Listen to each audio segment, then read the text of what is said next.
Mga bagay na ginagawa madalas ng mga lalaki na sa tingin nila astig sa mata ng mga babae. For today's vlog, yan po yung ating pag-uusapan, pero bago yan, mag-subscribe ka na po muna kung bago ka pa lang sa aking channel.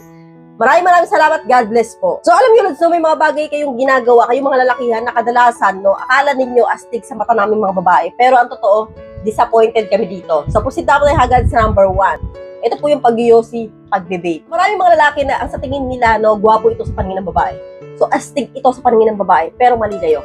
Kasi po, karamihan sa mga babae, hindi ko nila lahat, talaga ka naman disappointed dito. At ayaw po talaga ng mga babae, ang lalaking nagbe-vape at nag-yosi. So, siguro merong iilan yung mga sa kanto girl na makikilala ninyo na talaga ka namang elib na elib sa mga vape na yan. So, kasi po, karamihan sa mga babaeng matitino o okay na mga babae, hindi ko talaga gusto yan. So, proceed na tayo agad sa number 2. Malakas, lumaklak ng alak, no? May mga lalaki, lods, na iniisip nila na talaga nga namang sobrang pogi nila sa paningin ng babae kapag nakakilangkay sila ng red horse. Yung talaga nga namang malakas na lumaklak na talaga nga namang pinaglalantaran, pinagmamayabang pa na ako, kaya ko magdamag, hindi ako nalalasing. So, akala ninyo, lods, astig sa mata ng babae yan, pero mali po kayo. Kasi po, karamihan sa mga babae, ayaw talaga ng lalaking laklaker. So, proceed na tayo agad sa number 3. Iniiyakan ka na babae sa kwento. Alam niyo, Lods, karamihan sa mga lalaki, talaga nga naman nagkukwento na, alam niyo, marami ng babae sa akin ng iyak, no? Marami ng babae sa akin ang naghabol. So, ito po yung mga kwento ng kayabangan ninyo na akala ninyo, kapag narinig ng babae, talaga nga namang elib na elib sa inyo na, sa tingin ninyo, astig kayo sa mata ng babae kapag iniiyakan kayo ng babae. Pero di nyo alam deep inside, ang babae disappointed at mawawalan lalo ng gana sa inyo dahil ayaw po namang babae na pinapaiyak. Syempre kami. Hindi po yung pogi points para sa inyo.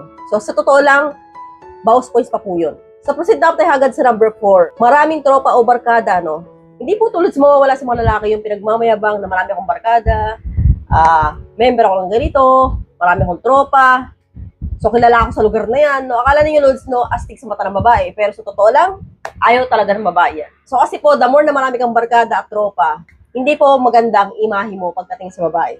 So, proceed na tayo agad sa number 5. Humaharurot mag-drive na motor, no? Akala talaga ninyo astig na astig kayo sa mata ng babae kapag brum, brum, magaling kayo mag-drive na motor. Yung talaga nga namang lumilipad, di ba?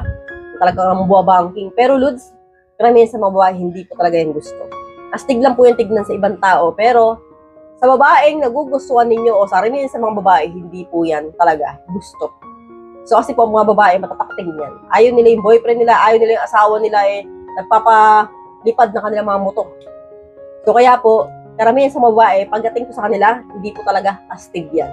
So, hanggang dito na lang po tayo mga Lods. I hope you learned something in this video. More videos to come. So, stay connected and see you again to my next video. God bless. Bye-bye!